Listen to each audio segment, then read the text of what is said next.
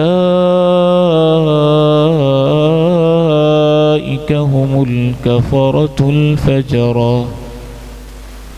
جو وضو کرتے ہیں، نماز پڑھتے ہیں، اللہ کے گھر کی طرف چل کے آتے ہیں، اور خصوصاً اندھیرے والی نمازوں میں، فجر اور مغرب و عشاء میں، خصوصاً عشاء اور فجر میں، انشاءاللہ قیامت کے دن جب وہ آئیں گے تو ان کے چہرے نور سے بھرے ہوں گے اور آزاد 14ویں کے چاند کی طرح چمک رہے ہوں گے۔ یہ نماز کا نور ہوگا، یہ دل کا نور ہوگا، ایمان کا نور ہوگا۔ جن کے دلوں میں اللہ کی پہچان ہے، اللہ کی عظمت ہے، اللہ کا مقام ہے، اللہ کی شان ہے، وہ مانگتے ہیں تو اللہ سے مانگتے ہیں، سجدے کرتے ہیں تو اللہ ہی کے سامنے کرتے ہیں، نظریں نیازیں منتیں چڑھاوے ان کے ہوتے ہیں تو ایک اللہ ہی کے لیے ہوتے ہیں، اللہ ہی کو سب سے بڑا سمجھتے ہیں، نہ کبھی کسی قبر کی ڈھیری پہ گئے ہیں، نہ ادھر ادھر کی لوگوں سے انہوں نے آسیں لگائی ہوئی ہیں، نہ غیر اللہ سے کبھی دعائیں کی ہیں۔ یہ توحید کا نور جو اس سے ان کے سینوں میں تھا، اللہ کی عظمت کی قسم ہے کہ ان کا نور تو اس قدر چمکتا ہوا ہوگا، نورہم یسعی بین ایدیہم وبایمانہم، کئی میل تک ان کے نور کی روشنی سامنے بھی پھیلی ہوگی، دائیں طرف بھی پھیلی ہوگی۔ یہ ایمان کا نور ہوگا، توحید کا نور ہوگا، عقیدے کا نور ہوگا۔ یوم تبیض وجوہ وتسود وجوہ، جس کے عقیدے میں سیاہیاں تھیں، اندھیرے تھے، شرک تھا، بدعت تھی، در در کی ٹھوکریں کھاتا تھا، ایک اللہ کا بن کے نہیں رہا تھا، امام کائنات کی سنتوں میں عمل کرنے کی بجائے بدعات کا پجاری تھا، دین میں اپنی مرضی سے مسئلے گھڑتے رہتا تھا اور بدعات کو ایجاد کرتا رہتا تھا۔ اللہ کا قرآن کی تفسیر میں تابعین سلف صالحین نے لکھا ہے، اللہ اس کے چہرے کو ایسے سیاہ کرے گا جیسے اندھیری رات کے ٹکڑے کاٹ کاٹ کے اس کے چہرے پہ کوئی ماسک جڑایا ہوا۔ كأنما أغشيت وجوههم قطعا من الليل مظلما۔ تو راز کھولنے کا پہلا انداز ہوگا کہ شکل ہی انسان کی تبدیل ہو جائے گی۔ راز کھولنے کا دوسرا انداز یہ ہوگا کہ انسان قبر سے جب اٹھے گا تو برہنہ ہوگا، بے لباس ہوگا۔ آج اس دنیا کے اندر اپنی اپنی اوقات، اپنی اپنی کیپیسٹی اور اپنی اپنی مالی حیثیت کے مطابق ہم کپڑے خریدتے ہیں۔ کوئی 5، 6، 7، 8 ہزار کا سوٹ پہنتا ہے، کوئی 1000 میں گزارا کر لیتا ہے، کوئی 15,000 کے کپڑے بناتا ہے۔ کچھ امیروں کبیروں کی بیٹیاں شادی کے اوپر وہ 4-4، 5-5 لاکھ کا ایک لہنگا بنا دیتے ہیں جو چند گھنٹوں کے لیے بس پہننا ہوتا ہے۔ کچھ اس سے بھی آگے عیاش ہوتے ہیں تو اپنے کپڑوں کے اوپر سونے اور چاندی کے تاروں کی کام بھی کروا لیتے ہیں۔ کل قیامت کے دن ہر انسان کو لباس ویسے دیا جائے گا جیسے اس کے پاس نیکیوں کی کرنسی اور نیکیوں کے ذخیرے جمع ہوں گے۔ راز کھلیں گے اس کے پاس کتنی نیکیاں تھیں۔ انشاءاللہ اس مرکز میں پڑھنے والے، دین کی تعلیم حاصل کرنے والے، قرآن کو سیکھنے والے طلبہ اور ان کے والدین کی جب باری آئے گی تو اللہ ان کو تو جنت کے تاج اور جنت کی وہ پوشاکیں پہنائے گا کہ پوری دنیا مل کے بھی اس کی قیمت ادا نہیں کر سکے گی۔ راز کھولنے کا ایک تیسرا انداز یہ ہوگا کہ دنیا میں موسم ہوتا ہے ایک ایک علاقے کا، لیکن یہاں علاقوں میں بھی فرق ہے۔ جن دنوں میں یہاں دھوپ پڑ رہی ہوتی ہے، چلچلاتی دھوپ ہوتی ہے اور ٹمپریچر 40 تک، 35 تک، 30 تک پہنچا ہوتا ہے، انہی دنوں میں مری کے علاقے میں اور ٹھنڈے علاقوں کے اندر ٹمپریچر 10 پہ ہوتا ہے۔ یہاں بھی علاقوں میں موسم کا فرق ہوتا ہے اور قیامت کے دن موسم علاقے کے حساب سے نہیں ہوگا، اور جغرافیے کے حساب سے نہیں ہوگا، سورج چاند کے مطابق نہیں ہوگا، ہر انسان کے اعمال کے مطابق ہر شخص کے لیے اپنا ہی موسم ہوگا۔ اگر کسی کے پاس گناہ تھوڑے ہیں تو اس کو اتنا سا پسینہ آئے گا کہ بس ٹخنوں تک ہوگا، اگر اس کے گناہ اس سے زیادہ ہیں تو پنڈلی تک پسینہ آئے گا، اس کو اتنی گرمی لگ رہی ہوگی، اگر کسی کے گناہ اس سے بھی زیادہ ہیں تو اس کے کولوں تک آ جائے گا، اگر کسی کے گناہ اس سے بھی زیادہ ہیں تو سینے تک آ جائے گا، اگر کسی کے گناہ اس سے بھی زیادہ ہیں منہم من یلجمہ العرق، وہ اپنے ہی پسینے کے اندر غوطے کھا رہا۔ اور ایک سب سے خوبصورت اور سہانا موسم میدان محشر میں اس شخص کے لیے ہوگا جو جوان تھا اور اس نے اپنی جوانی کی حفاظت کی تھی، ساری رات انٹرنیٹ کے اوپر بیٹھ کے بے حیا منظر وہ نہیں دیکھتا تھا، اس نے اپنے پردے کی حفاظت کی تھی۔ اللہ اس کے لیے موسم کو اتنا خوبصورت کر دے گا کہ اللہ کہے گا آ جا، میں تجھے اپنے عرش کا سایہ نصیب کرنا چاہتا ہوں۔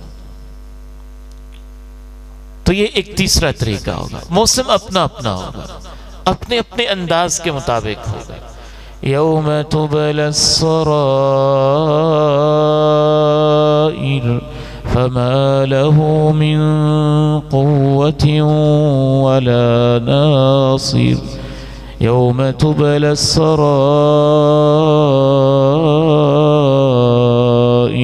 اس دن راز کھولے جائیں گے۔ ایک چوتھا راز کھولنے کا انداز یہ بھی ہوگا، آپ نے جب کوئی سفر کرنا ہو نا تو ٹرین میں، ریل گاڑی کے اندر ایک بزنس کلاس ہوتی ہے، ایک اے سی والی کلاس بھی ہوتی ہے، زیادہ کسی کے پاس پیسے ہوں تو اپنا اسپیشل کیبن بھی کروا لیتا ہے، کوئی غریب آدمی ہو تو اکانومی کلاس میں سفر کر لیتا ہے، کوئی اس سے غریب ہو تو بیچارے کو بیٹھنے کی جگہ بھی نہیں ملتی ہے۔ جیسے جیسے انسان کی گنجائش ہے ویسے ویسے اس ٹرین کے سفر میں اس کے لیے مختلف کلاسز، مختلف حصے اور مختلف ڈبے اور مختلف درجہ بندیاں ہوتی ہیں۔ قیامت کے دن جب اللہ نے انسانوں کو 50,000 سال کے دن میں حساب کے لیے کھڑا کرنا ہے تو اللہ نے ایک ایک موقع پہ عدل و انصاف سے کام لینا ہے۔ کسی کو اللہ کہیں گے تو عرش کے سائے میں آ کے بیٹھ جا، کسی کو اللہ نور اور کستوری کے ٹیلوں اور ممبروں کے اوپر بٹھا دیں گے، کسی کو اللہ بڑی محبت اور پیار کے ساتھ اتنے اونچے مقام پہ بٹھائیں گے کہ انبیاء و شہداء بھی ان کو دیکھ کے رشک کرتے ہوں گے۔ جیسے زمین سے ہم سورج چاند کو دیکھ رہے ہیں، اس طرح اونچے مقام پہ اللہ ان کو فائز کر دے گا اور کسی کے بیٹھنے کے لیے کوئی جگہ نہیں ہوگی۔ اس کے سر کو نیچے کر کے، ٹانگوں کو اوپر کر کے فرشتے اس کو گھسیٹ گھسیٹ کے میدان محشر کی طرف لا رہے ہوں گے۔ یوم تبلی السرائر،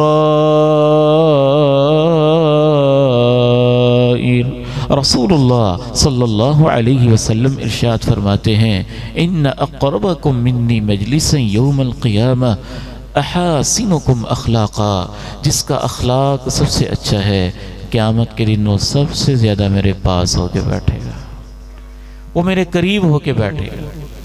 تو یہ بھی ایک راز کھولنے کا انداز ہوگا۔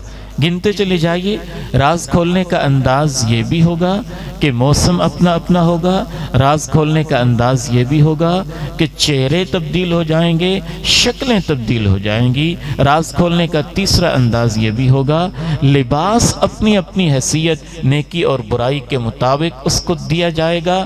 کسی کو جنت کی پوشاکیں دی جا رہی ہیں تو کسی کو گندک کا، تار کول کا، خارش والا جیسے لک ہوتی ہے اس طرح کا لباس پہنایا جا رہا ہے۔ اور چوتھا انداز راز کھولنے کا یہ بھی ہوگا، بٹھانے کے لیے یہ نہیں ہے کہ ہر کوئی اپنی مرضی سے بیٹھ جائے گا، جیسے جیسے اس کے پاس نیکیوں کی قدر و قیمت، نیکیوں کی کرنسی ہوگی ویسے ویسے اس کو بٹھایا جائے گا۔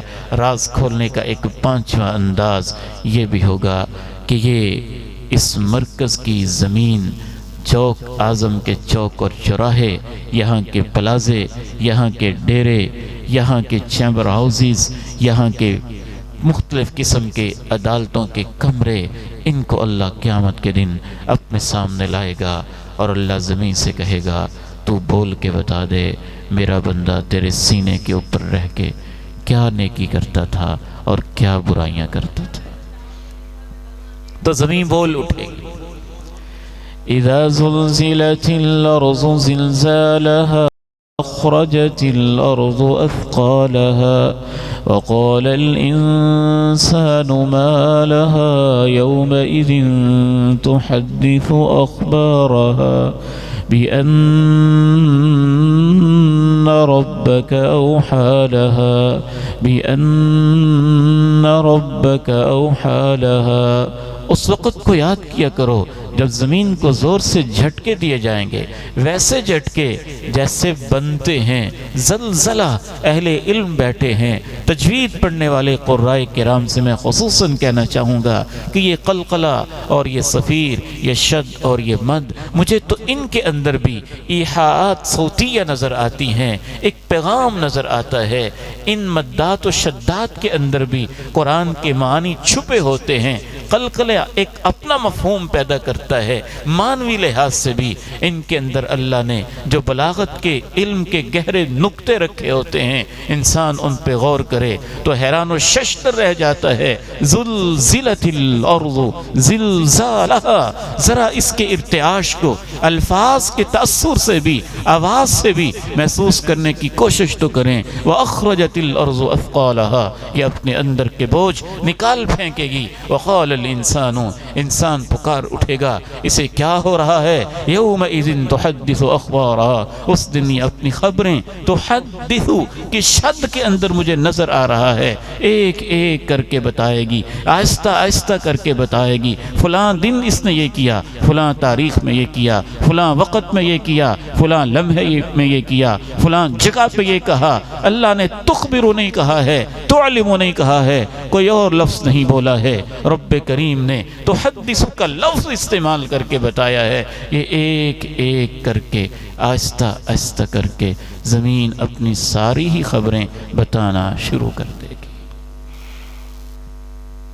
اللہ کی عزت کی قسم ہے، طائف کی وادی اور اس کے پہاڑ بول کے کہیں گے اے اللہ، تیرا ایک پیغمبر تھا جس نے ہمارے سینے کے اوپر تیری توحید کی خاطر پتھر کھائے تھے، اور اس کا ایک انکل اور تایا بھی تھا جو اس کے پیچھے پیچھے طرح طرح کی بکواسات کیا کرتا تھا۔ طائف کے اوباش اور غنڈے بھی تھے جو ان کی ایڑیوں کو لہو لہان کیا کرتے تھے۔ مدینہ کے پڑوس میں احد پہاڑ کے دامن سے آواز آئے گی، اے اللہ میں گواہی دیتا ہوں میرے دامن میں تیری توحید کے خاطر تیرے پیغمبر کے دندان مبارک کو شہید کیا گیا تھا۔ احد پہاڑ بولے گا، اے اللہ میں نے اپنے دامن کے اندر تیرے پیغمبر کے 70 صحابہ کی شہادتوں کو اپنی آنکھوں سے دیکھا تھا۔ انہوں نے مدینے کی زمین کو اپنے خون سے سینچا تھا، اور آج کے وہ بدبخت لوگ جو ان صحابہ کے اوپر زبانیں کھولتے ہیں اور ان کے اوپر طرح طرح کے تبصرے کرتے ہیں، ان کو یاد رکھنا چاہیے کہ وہ زمینیں بول کے بتائیں گی، اے اللہ انہوں نے ابو جہل ابو لہب کو معاف کر دیا، لیکن تیرے پیغمبر کے اوپر یہ غلط سلط تحقیق کے نام پہ الزامات لگاتے رہے ہیں۔ زمین بولے گی۔ جس وکیل نے قاتل کو مقتول بنایا، مقتول کو قاتل بنایا، جس جج نے اپنے ضمیر کے سودے کیے اور فیصلوں کی بولیاں لگائیں، اور جس M P A M N A نے اللہ کی زمین پہ رہتے ہوئے اللہ کے دین کے حوالے سے طرح طرح کے مغلظات بکے اور اللہ کے دین کے خلاف ہرزہ سرائیاں کیں، اللہ کی عزت کی قسم ہے یہ پارلیمنٹ ہاؤس، یہ چیمبر اور یہ عدالت کے کمرے چیخ چیخ کے اللہ کی عدالت میں گواہی دے کے کہیں گے، اے اللہ ہم بتاتے ہیں ہمارے سینے پہ کیسے کیسے ظلم ہوتے رہے ہیں۔ یومئذ تحدث اخبارها بأن ربك اوحى لها، اس دن زمین اپنی خبریں بیان کرے گی کیونکہ تیرے رب نے اسے یہ حکم کیا ہوگا۔ راز کھولنے کا ایک اور انداز یہ ہوگا کہ اللہ رب العزت کی طرف سے، ادھر ذرا توجہ کیجیے گا، یہ انگلیاں یہ پورے، یہ آنکھیں، یہ کان، یہ قدم، یہ ران، یہ ہپس، جو بھی ہم کرتے ہیں ان کے اندر سب کچھ سیو ہو جاتا ہے، محفوظ ہو جاتا ہے، اور قیامت کے دن ہمارے ہی اعضاء کو اللہ کہے گا تم بول کے بتا دو کہ تم سے یہ کیا کام لیتا تھا، تمہیں کہاں استعمال کرتا تھا۔ میں حیران ہوتا ہوں، فیک اکاؤنٹ بنا کے آپ یہ سمجھتے ہیں کہ آپ چھپ گئے۔ آپ کی سیاسی پارٹیوں نے 25-25 ہزار اور چند ٹکوں کی خاطر نوجوان ورکر ایسے رکھے ہوئے ہیں جو ایک دوسرے کو گالیاں ہی دیتے رہتے ہیں، کیچڑی اچھالتے رہتے ہیں، اور حق اور باطل کو دیکھنے کی بجائے، صحیح اور غلط کو دیکھنے کی بجائے اپنا اپنا تعصب اور اپنی اپنی پارٹی کی پوجائی کرتے رہتے ہیں۔ ہمارا دین تعصب نہیں سکھاتا، عدل سکھاتا ہے، انصاف سکھاتا ہے، میرٹ سکھاتا ہے۔ کم از کم آپ سچ نہیں بول سکتے تو جھوٹ بھی نہ بولیں، جھوٹ ہی نہ بولیں، جھوٹا پروپیگنڈا ہی نہ کریں۔ شرم و حیا ایسے رخصت ہوا کہ سامنے بیٹھے ہوئے پھر بھی کوئی لوگ شرما جاتے تھے کہ میں اس کے منہ پہ اتنی غلط بات کیسے کر سکتا ہوں، اور آج کل ایسے لگتا ہے جیسے شرم و حیا کے جنازے ہی اٹھ گئے ہیں۔ ایک ایک فیک اکاؤنٹ کے پیچھے چھپ کے لوگ یہ سمجھتے ہیں جو چاہیں بکتے رہیں، جو چاہیں لکھتے رہیں، جو چاہیں ویڈیو بناتے رہیں، جو چاہیں سوشل میڈیا پہ پھینکتے رہیں، ہمیں کون پوچھنے والا ہے۔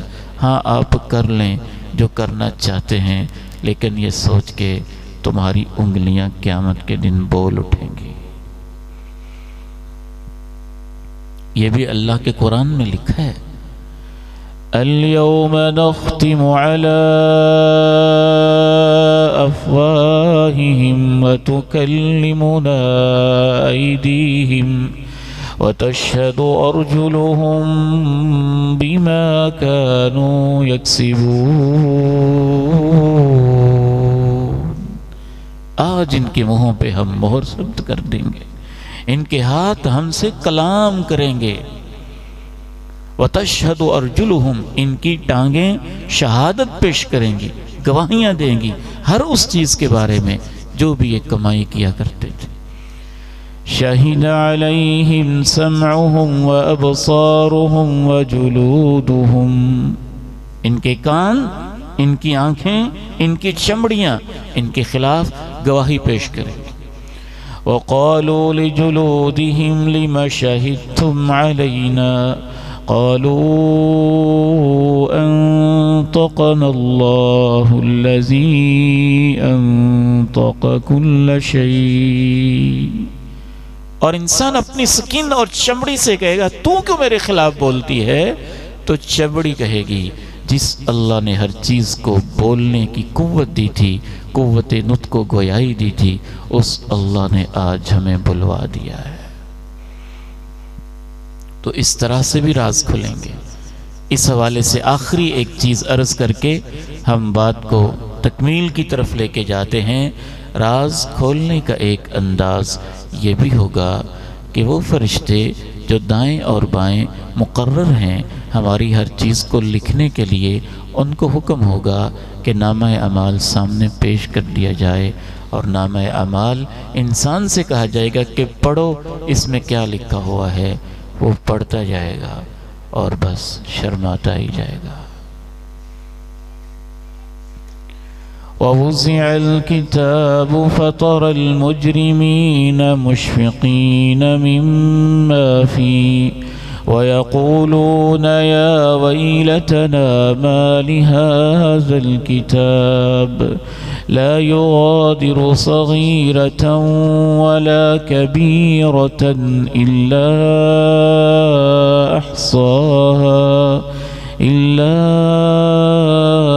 أحصاها ووجدوا ما عملوا حاضرا ولا يظلم ربك أحدا۔ نامہ اعمال کو سامنے رکھا جائے گا تو مجرموں کو دیکھو گے ڈرے ڈرے سہمے سہمے ہوں گے، اس وجہ سے کہ اب اس میں کیا کچھ لکھا ہوا آئے گا۔ اور وہ وہی پائیں گے اپنے سامنے جو وہ کرتے رہے۔ تیرا رب کسی پہ ظلم نہیں کرتا ہے۔ اللہ نے یہ نہیں کہا گن کے لکھا ہوگا، اللہ نے کہا احصاہا۔ عربی زبان میں دو لفظ ہیں، خصوصاً طلبہ یہ نکتے کی بات رکھیں۔ ایک ہے عد، یعد عدن، وہ ہوتا ہے کاؤنٹ کرنا، 1 2 3 4 5 6 7 8 9 10 100 1000، یہ میں گنتی کر رہا ہوں، اس کو کہتے ہیں العد، گننا۔ اور احصاء اتنا نہیں ہوتا، احصاء اس کے بعد کا مرحلہ ہوتا ہے کہ یا اللہ فلاں دن کے اندر اتنی نیکیاں تھیں، اتنی برائیاں تھیں، اتنے وقت میں تھیں، فلاں وقت پہ اس نے یہ غلطی شروع کی تھی، فلاں وقت تک یہ کرتا رہا تھا۔ سٹیٹسٹیکلی شماریات کے حساب سے جیسے یہ ڈایاگرام بنے ہوتے ہیں نا، پورے ایک ایک چیز کو کاؤنٹ کرنے کے بعد پھر ان کا ٹوٹل کرنا، پھر ان کا حساب لگانا، پھر ان کا دورانیہ بیان کرنا، پھر ان کی تاریخ بتانا، پھر ان کا وقت لکھنا۔ انشاءاللہ لکھا ہوگا اس نامہ اعمال میں کہ یا اللہ تیرے کچھ بندے تھے جو مرکز امام بخاری میں مغرب کی نماز کے وقت حاضر ہوئے تھے، کوئی 5:30 6 بجے کے قریب، رات کے 12 بجے تک تیرے دین کی باتیں سنتے رہے تھے۔ کوئی بندہ جس وقت اس حال میں داخل ہوا ہے اس وقت سے لے کے جب تک بیٹھا رہا ہے، ٹوٹل کیا کرتا رہا ہے، کتنی دیر بیٹھا رہا ہے، پھر اس پورے دن میں کیا کیا، ہفتے میں کیا کیا، سال میں کیا کیا، اور پوری زندگی میں کیا کیا، پورا حساب کر کے تفصیل سے کسی چیز کو بیان کیا جائے تو اس کو احصاء کہتے ہیں۔ اللہ کہتے ہیں کہ اس کے نامہ اعمال میں ہر چیز کا احصاء ہوگا، یعنی پورا حساب کتاب کر کے لکھا ہوا ہوگا۔ وَوَجَدُوا مَا عَمِلُوا حَاضِرًا وَلَا يَظْلِمُ رَبُّكَ أَحَدًا۔ اور اللہ پھر کیا کہیں گے؟ اقرأ کتابک کفی بنفسک اليوم علیک حسیبا۔ پڑھو نا اپنا نامہ اعمال، آج تیرا ضمیر تیرا حساب لینے کے لیے کافی ہے۔ کیا خیال ہے جو کچھ فیس بک پہ آج آپ کر رہے ہیں وہ نامہ اعمال میں اللہ کے سامنے پڑھ لیں گے؟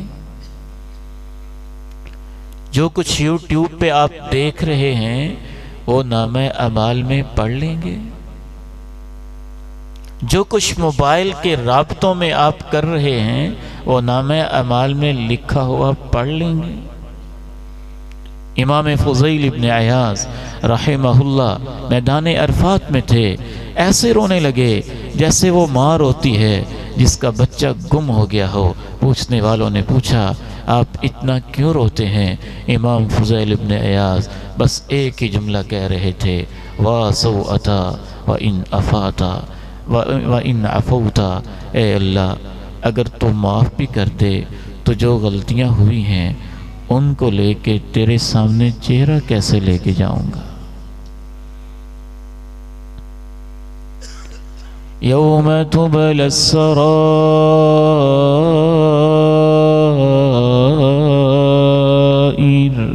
یوم تبلی السرائر۔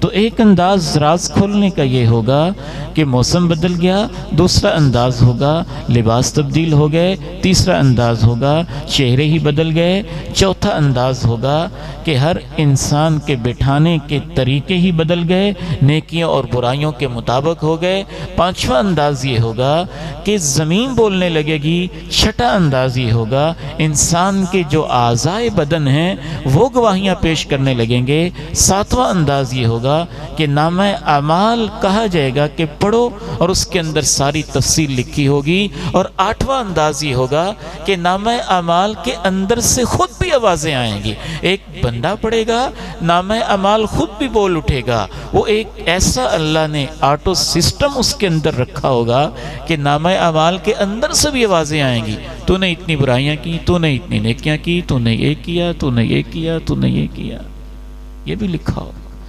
هذا كتابنا ينطق عليكم بالحق إنا كنا نستنسخ ما كنتم تعملون. یہ ہم نے ریکارڈ تیار کروایا ہے، یہ ٹھیک ٹھیک بولے گا. ہم جو کچھ تم کرتے تھے لکھوا لیا کرتے تھے. اور نواں انداز یہ ہوگا کہ معاشرے کے مختلف گواہ پیش ہونے لگیں گے، وہ اپنی اپنی گواہیاں دینے لگیں گے. جس مظلوم پہ ظلم کیا وہ مظلوم آ جائے گا، اس نے مجھے گالی دی. مقتول ایسے آئے گا کہ اس نے قاتل کو گریبان سے پکڑا ہوگا، سر کے بالوں سے کھینچتا ہوگا اور اس مقتول کی رگوں سے خون بہتا ہوگا، اور وہ کہے گا اللہ اس سے پوچھ تو رہی اس نے میرے اوپر کیوں ظلم کیا تھا. جس کو آپ نے گالیاں دیں، جس کے اوپر آپ نے بہتان لگایا، جس کا آپ نے حق کھایا، وہ اللہ کی عدالت میں گواہی دے رہا ہوگا. اور ایک 10واں اور آخری انداز یہ ہوگا، خود اللہ اپنے بندے کو بتائے گا، اے میرے بندے میں بھی دیکھ رہا تھا تو کیا کر رہا تھا. ثم تردون إلى عالم الغيب والشهادة فينبئكم بما كنتم تعملون. پھر تمہیں ایسی ہستی کی طرف لوٹایا جائے گا جو غیب و حاضر کو جانتا ہے، پھر وہ تمہیں بتائے گا جو کچھ تم کیا کرتے تھے. آخری آیات کو سنیے اور اس کے بعد انشاءاللہ میں اجازت چاہوں گا. اس کے بعد اللہ نے کیا کہا؟ جب ہم راز کھولیں گے تو کیا ہوگا؟ فَمَا لَهُ مِن قُوَّةٍ وَلَا نَاصِرٍ فَمَا لَهُ مِن قُوَّةٍ وَلَا نَاصِرٍ. کسی کے پاس کوئی طاقت نہیں ہوگی اور کسی کو کوئی مددگار نہیں ملے گا. اس گمراہ عقیدے نے پاکستان کی آدھی سے زیادہ دنیا کو گمراہ کر دیا. ہم ہیں نا، ہم تمہیں چھڑا لیں گے، ہم تمہارے بزرگ ہیں، ہم تمہارے پیر ہیں، تم ہمارے نام پہ یہ کرتے ہو، ہمارے ہاتھ میں جھنڈا ہوگا، ہم تمہیں بچا لیں گے، ہم تمہیں چھڑا لیں گے. ان ظالموں سے کہو اللہ کا قرآن تو کہتا ہے کہ یہ دنیا کی عدالت نہیں ہے جہاں کسی کی سفارشیں چلتی ہیں، یہ اللہ کی عدالت ہے. نہ تمہارے پاس اپنی طاقت ہوگی، نہ تمہیں کہیں سے کوئی سپورٹ اور کوئی مدد ہی ملے گی. من ذا الذی یشفع عنده الا بإذنه یعلم ما بین ایدیہم وما خلفہم. کون ہے جس کو جرأت ہو کہ اللہ کی عدالت میں اس کی اجازت کے بغیر ہی سفارش کر دے؟ کس نے کرنی ہے یہ اللہ اجازت دے گا. کس کے بارے میں کرنی ہے یہ اللہ اجازت، کتنی بات کرنی ہے یہ بھی اللہ اجازت دے گا. یہ جو اس طرح کے غلط اور گمراہ کن باتیں کرنے والے ہیں، ہم تمہیں چھڑا لیں گے، یہ کیا جانیں کہ اللہ کی عدالت ہے. اور یہاں تو انبیاء اور شہداء اور صالحین اور فرشتے، ان کی کیا کیفیت ہے، اور یہ کیسے جرأت کرتے ہیں کہ گارنٹیاں دیں کہ ہم تمہیں چھڑا لیں گے. صحیح بخاری اٹھائیے، صحیح مسلم اٹھائیے، حدیث کی کتابیں اٹھائیے، آپ کو متفق علیہ کسی ایک فرقے کی بات نہیں، اہل اسلام کا اتفاق ہے اس عقیدے پہ. ہر فرقے کا بندہ یہ مانتا ہے کہ قیامت کے دن جب انسان جناب آدم کے پاس جائیں گے تو جناب آدم کہیں گے مجھ سے ایک خطا ہو گئی تھی، اللہ نے درخت کے پاس جانے سے روکا تھا اور میں چلا گیا تھا، آج اللہ کے سامنے تمہاری سفارش کے لیے جاتے ہوئے مجھے حیات دی ہے. جناب نوح جانے کی ہمت نہیں کریں گے، جناب ابراہیم جانے کی ہمت نہیں کریں گے. وما قدر الله حق قدره والأرض جميعا قبضته يوم القيامة والسماوات مطويات بيمينه سبحانه وتعالى عما يشركون. وہ جلال والا رب، وہ عظمتوں والا رب، وہ شان والا رب، وہ کبریائی والا رب آپ یہ سمجھتے ہیں کہ جس کے جی میں جو آئے گا اپنے اپنے مریدوں کو چھڑا کے لے جائے گا اور اپنے اپنے حصے کے لوگوں کو علیحدہ کر لے گا، تو پھر اللہ نے عدالت لگائی کس لیے ہے؟ سفارت ہوگی، شفاعت ہوگی، لیکن ایک موقع پہ، ایک میرٹ پہ، کس کے بارے میں کتنی ہونی ہے؟ آپ کے سمجھتے ہیں کہ بے نماز کے بارے میں بھی شفاعت ہو جائے گی؟ بے نماز شخص تو اللہ کی عدالت میں جب اس کو جہنم کے اندر پھینکا جائے گا، علماء بیٹھے ہیں، غلطی کروں تو میری اصلاح کر سکتے ہیں۔ صحیح بخاری کی حدیث سے یہ معلوم ہوتا ہے کہ نمازی بندے کا چہرہ اگر کسی اور گناہ کی وجہ سے وہ جہنم میں گیا تو سجدے والی جگہوں کو اللہ نے جہنم پہ حرام کیا ہے۔ جو نماز نہیں پڑھتا ہے اس کے پاس تو پہچان ہی نہیں ہوگی کہ میں نبی کا امتی ہوں۔ نماز تو شناختی کارڈ ہے قیامت کے دن کا۔ توحید کے بغیر اور عقیدے کی اصلاح کے بغیر تو کسی کی نجات کا سوچا ہی نہیں جا سکتا۔ اور اس کے بعد نماز جیسا عمل آپ سمجھتے ہیں کہ بے نماز بھی ہوں تو کوئی فلاں فلاں فلاں مجھے چھڑا لے گا، تو یہ آپ کی غلط فہمی ہے۔ اللہ کے نبی علیہ السلام تو فرماتے ہیں کہ جو بے نماز ہے قیامت کے دن اللہ اسے فرعون، حامان اور ابی بن خلف کے ساتھ کھڑا کر دے گا۔ اپنی مرضی کا دین نہ بنائیں اور اپنی مرضی سے فیصلے نہ کریں، اللہ کے قرآن سے پوچھ کے چلیں۔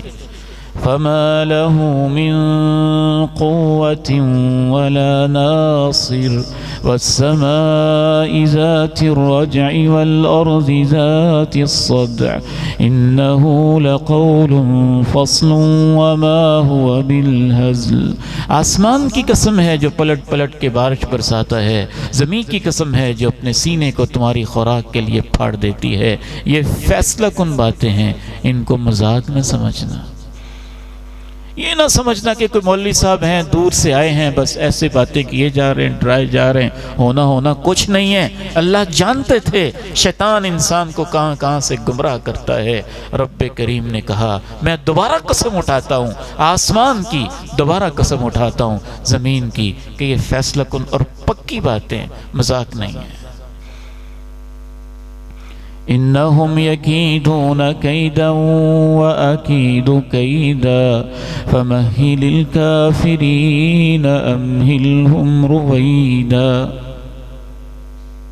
اے اللہ اگر تیرے اتنی ہی نگرانیاں ہیں تو آج فلسطین اور غزہ میں ظلم کیوں ہو رہا ہے؟ وہی ایول کا مسئلہ اور شر کا مسئلہ جو دنیا کے بے وقوفوں کو سمجھ میں نہیں آتا۔ اللہ جانتے تھے شیطان یہ وسوسہ پیدا کر سکتا ہے، اللہ نے اس کا جواب بھی دے دیا کہ یہ امتحان کی دنیا ہے، یہ اپنی سازشیں کر رہے ہیں، ان کو کرنے دو، میرے اپنے منصوبے ہیں۔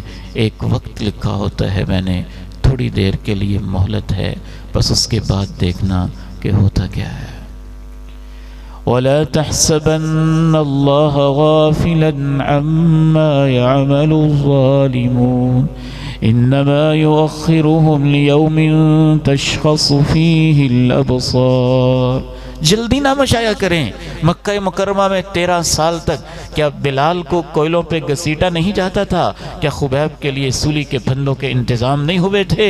کیا سمیہ کو 2 لخت اور 2 ٹکڑے نہیں کیا گیا تھا؟ کیا امام کائنات کو لہو لہان نہیں کیا گیا تھا؟ کیا آپ کے اوپر نعوذ باللہ تھوکنے تک کی ناپاک جسارتیں نہیں ہوئی تھیں؟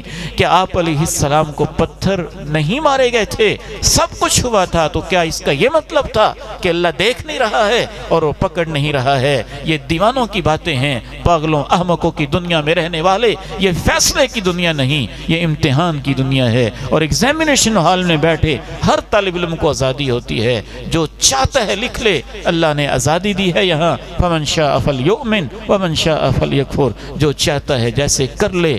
تو اللہ نے اس اشکال کو دور کرتے ہوئے کہا تھوڑی دیر کی مہلت ہے، پھر دیکھنا۔ بدر کے میدان میں وہی لوگ جو مارے کھانے والے تھے ابو جہل کے سینے پہ چڑھ کے بیٹھے تھے کہ نہیں؟ مکہ فتح ہوا تھا کہ نہیں؟ وہی فرعون جو بڑی شان و شوکت اور تمراق سے رہنے والا تھا پانیوں میں ڈوبا تھا کہ نہیں؟ اور وہی نمرود جس کی بادشاہت لگتا تھا کبھی اس کا سورج ڈوبے گا ہی نہیں، اس کے سر پہ جوتے پڑتے تھے کہ نہیں؟ مجھے اللہ کی عظمت کی قسم اور یقین ہے کہ ایک دن آئے گا مسلمانوں کو اللہ غلبہ نصیب کرے گا، اور اسی فلسطین اور اسی غزہ کے اندر مسلمان مارنے والے ہوں گے اور یہودی مار کھانے والے ہوں گے۔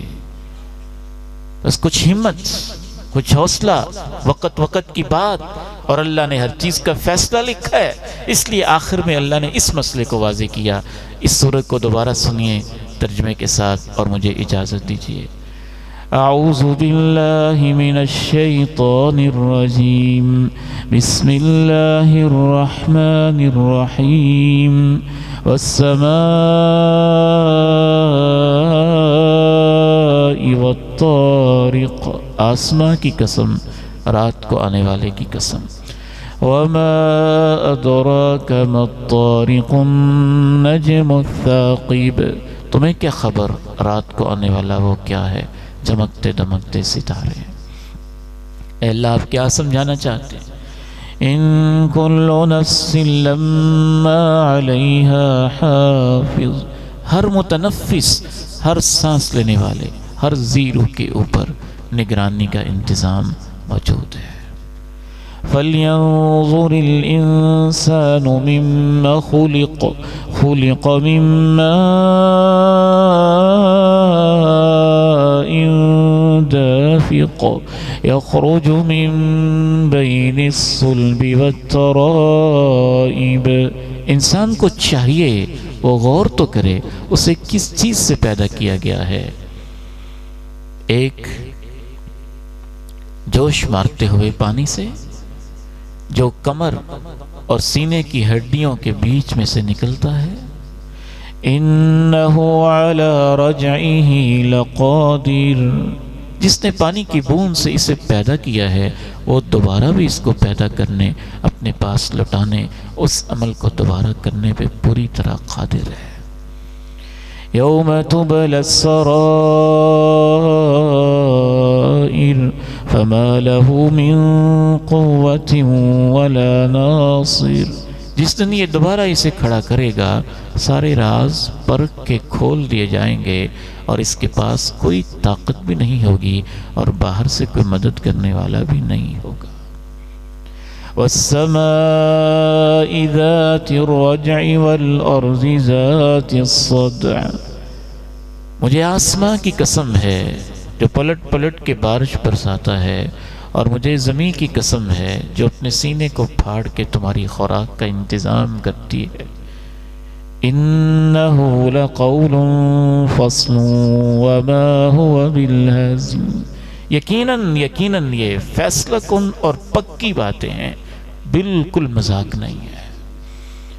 انہم یکیدون کیدا واکید کیدا، یہ اپنی سازشیں کر رہے ہیں، ان کو کرنے دے، میرے اپنے منصوبے ہیں۔ انہم یکیدون کیدا واکید کیدا فمہل الکافرین امہلہم رویدا، جو ان باتوں کو نہ ماننے والے منکر ہیں ان کو بس تھوڑی دیر کی مہلت ہے، آپ ان کو مہلت دے دیں۔ میں دوبارہ آپ لوگوں کے حوصلے اور محبت کی داد بھی دیتا ہوں، جس محبت اور شوق سے آپ بیٹھے رہے اللہ تعالیٰ آپ کا بیٹھنا قبول فرما لے۔ ہمارے بہت ہی پیارے بھائی اور اس ادارے کے مدیر اور ناظم، جس محبت کے ساتھ انہوں نے ہمیں دعوت دی، اللہ تعالیٰ ان کی محبت بھی قبول فرما لے، اور اس مرکز کو اللہ قیامت تک کے لیے آباد فرمائے، اور اس کے جمیع معاونین، مساعدین، منفقین، مدرسین، معلمین، جتنے بھی اس ادارے کے دست و بازو بننے والے لوگ ہیں، اللہ ان سب کو دنیا آخرت کی عزتیں اور برکتیں نصیب فرمائے۔ وآخر دعوانا ان الحمدللہ رب العالمین۔ اس تک گویا کہ ہمارے دل کے بند دروازوں کو کھول رہی تھی، اللہ ہمیں عاملین کے اندر شامل فرمائے۔ الحمدللہ شعر ربانی خطیب دل نشین جناب محمد حنیف صاحب ربانی حافظہ اللہ تعالی سٹیج پر براجمان ہیں، اور اللہ کے فضل سے وہ ایک لمبا سفر طے کر کے آئے ہیں۔ ہم ان کی قدر کرتے ہیں اور دل کی عطا گہرائیوں سے ان کو ویلکم کرتے ہیں۔ میں ان سے ملتمس ہوں کہ وہ مسند پہ تشریف لائیں۔ الحمدللہ جس محبت کا آپ لوگوں نے اظہار کیا، ہم مقروض ہیں آپ کی محبتوں کے، اور آپ کو سلام عقیدت پیش کرتے ہیں۔ محترم عبدالرحیم گجر صاحب ملتان سے تشریف لائے، اہلاً سہلاً مرحبا۔ محترم عبدالعزیز صاحب ملتان سے تشریف لائے۔ اسی طرح محترم وقاص صاحب، وقاص ایسوسییٹ والے، بڑی محبت و شفقت کے ساتھ ملتان سے ایک لمبا سفر طے کر کے اس روحانی مجلس میں شریک ہوئے، اللہ مبارک بنائے۔ اسی طرح ملتان سے، موڑ کھنڈا سے، فیصل آباد سے، چوک منڈا، بکھر، لیا، کوٹ سلطان، جمڑ شاہ، 6واں میل اور دیگر ماشاءاللہ چکوک سے لوگ شامل ہوئے۔ میں سب کے لیے دعا گو ہوں، اتیت اہلوں و اتیت سہلا، آپ کا آنا ایک ایک قدم مبارک ہو، اللہ تعالیٰ آپ کو عزتوں اور برکتوں سے نوازے۔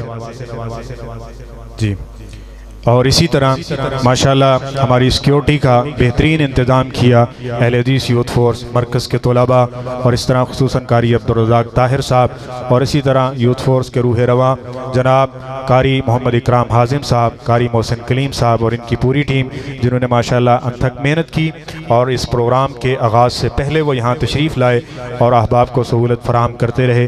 اور اسی طرح صحافی برادری، محترم عمر شاکر صاحب اور دیگر ان کے رفقا تشریف لائے، اور اسی طرح انتظامیہ، میں سب کا شکر گزار ہوں جنہوں نے اس روحانی تربیتی مجلس کے اندر جس حال میں بھی اور جس طرح سے بھی تعاون کیا۔ اللہ تعالیٰ سب کو اپنی رحمتوں سے برکتیں، عزتیں اور سعادتیں نصیب فرمائے۔ اور ایک بار پھر میں آپ کی محبتوں کا مقروض آپ کو سلام عقیدت پیش کرتا ہوں اور آپ کا شکر گزار ہوں کہ آپ قرآن و سنت کی محبت اور اس دینی ادارے کی محبت لے کے اس ادارے کے اندر جمع ہوئے، آئے، قرآن و سنت کی باتیں کی، اور الحمدللہ ہم نے بھی کوشش کی کہ ہم آپ کی ضیافت سے لے کے اور مہمان علماء کرام آپ کے ان کے خطابات اور ان کی واعظ و نصیحت آپ کے سامنے رکھیں اور ہم سب اس سے مستفید ہوں۔ الحمدللہ یہ پروگرام جاری و ساری ہے۔ ہمارے معزز مہمان فضیلت الشیخ شیر ربانی قاری محمد حنیف ربانی صاحب، اور اس کے بعد انشاءاللہ آخری خطاب قاری محمد الیاس مدنی صاحب کا جو تشریف لا چکے ہیں ان کا ہونے والا ہے۔ یہ اختتامی لمحات ہیں اور انشاءاللہ یہ خیر و برکت کو اپنے اندر سمیٹے ہوئے ہیں۔ اللہ تعالیٰ ہم سب کو اور آپ جتنے سامعین یہاں موجود ہیں، اللہ تعالیٰ آپ سب کو برکتیں، عزتیں اور سعادتیں نصیب فرمائے، اور ہمارا یہ قرآن و سنت کی محبت میں مل بیٹھنا قیامت کے دن نبی پاک علیہ السلام کی سفارش اور آپ علیہ السلام کے قرب کا ذریعہ بنائے۔ یقیناً یہ اللہ کے لیے ہی محبت ہے۔ اللہ تعالیٰ اپنے عرش کا سایہ نصیب فرمائے۔ آپ کے جیتے جاگتے اور سنتے کانوں کے ساتھ میں ایک اہم ترین مسئلے کی طرف آپ کی توجہ اور پھر آپ کی حمایت چاہتا ہوں۔ ابھی کچھ ہی دنوں میں ہمارے کچھ سیاستدان، اللہ تعالیٰ سب کو ہدایت دے، ہم سب کے لیے ہدایت کے دعاگو ہیں، کبھی کبھی اونگیاں بونگیاں کر دیتے ہیں۔ ہم پچھلے دنوں مرکز راوی روڈ میں میٹنگ کے اندر موجود تھے اور امیر محترم پروفیسر جناب سینیٹر حافظ عبدالکریم حافظہ اللہ، انہوں نے ببانگ دہل اس بات کا اظہار کیا۔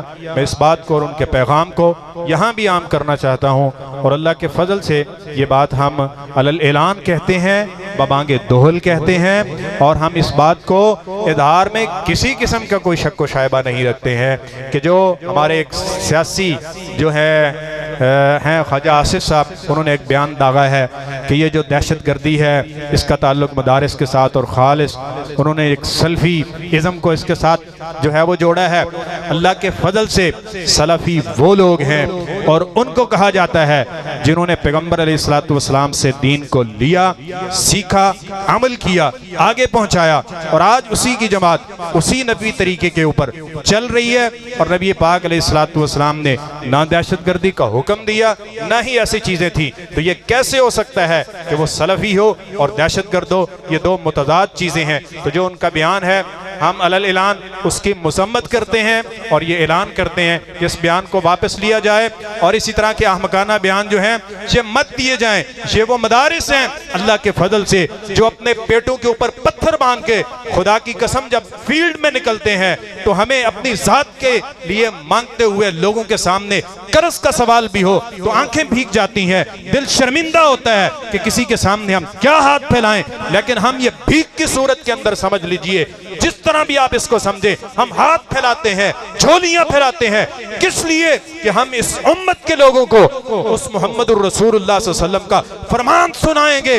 جب ظلم تھا، بربریت تھا، اس فرمان کی وجہ سے امن آیا تھا۔ جب لوگ ظالم تھے، اس قرآن کی وجہ سے انقلاب آیا اور اخوت قائم ہوئی تھی۔ آج تم کہتے ہو وہی سلفیزم جو ہے، اور یہ ایسی بات ہے جو انسان کو دہشت گردی سکھاتی ہے۔ حضرت اسلام کو پڑھا نہیں ہے آپ نے، اسلام کو سمجھا نہیں ہے، لہذا اسلام کے بارے میں اور اہل اسلام کے دلوں کو جو دکھ پہنچایا ہے آپ نے اور یہ دل اداری کی ہے، یہ اس پر معذرت کرنی چاہیے اور اپنے اس بیان کو واپس لینا چاہیے۔ ہم انشاءاللہ عزم کرتے ہیں ہم نبی پاک علیہ السلام کی وہ سیرت، وہ سچی سیرت اور وہ آپ کا دیا ہوا پرامن دین انشاءاللہ سیکھیں گے، سکھائیں گے۔ ہم پرامن ہیں اور انشاءاللہ پرامن رہیں گے۔ ہم پرامن ہیں، پرامن لوگ ہیں، پرامن رہیں گے۔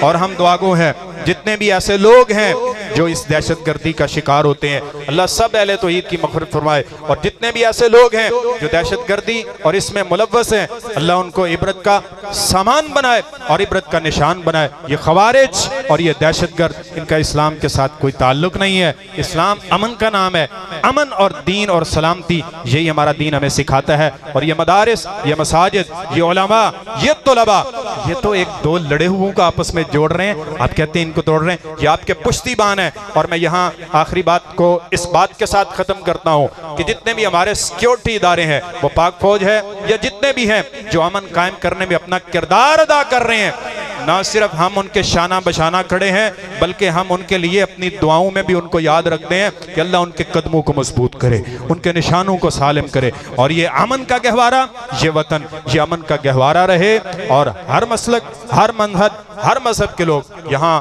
پرامن طریقے کے ساتھ جو ہے وہ اپنی زندگی بسر کر سکتے ہیں۔ اللہ تعالی ہمیں بھی قرآن و سنت سمجھ کے اس کے مطابق چلنے کی توفیق نصیب فرمائے۔